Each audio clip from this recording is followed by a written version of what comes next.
Dans le centre-ville d'Aix-en-Provence, pas l'ombre d'un jet d'eau. Depuis quelques jours, une trentaine de fontaines de la ville sont à l'arrêt et même la célèbre rotonde n'est plus qu'un bassin d'eau verdâtre. C'est dommage, c'est plus joli quand il y a de l'eau qui ruisselle. C'est la ville de l'eau et de l'art, hein. Alors comme ça, il faut avoir des fontaines, mais c'est la sécheresse, on ne peut rien faire, je pense. Nous, par exemple, on vient qu'une fois, et ben on les aura pas vues ces fontaines-là. Donc c'est vrai que c'est un paysage qui est différent de ce qu'on aurait pu voir et qu'on va louper. En cause, un arrêté préfectoral de restriction d'eau lié à la sécheresse interdit le fonctionnement des fontaines à circuit ouvert. Je pense que c'est une bonne chose parce qu'évidemment, on a besoin d'eau pour d'autres approvisionnements.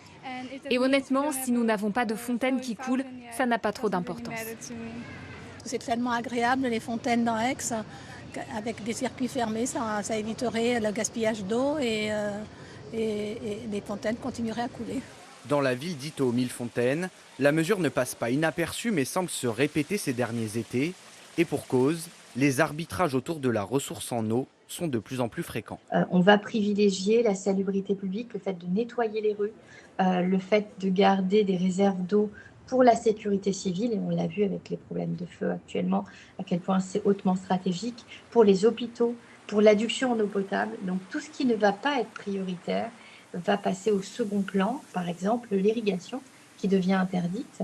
Sans effort de sobriété, les situations de tension hydrique pourraient concerner 90% de l'Hexagone à horizon 2050.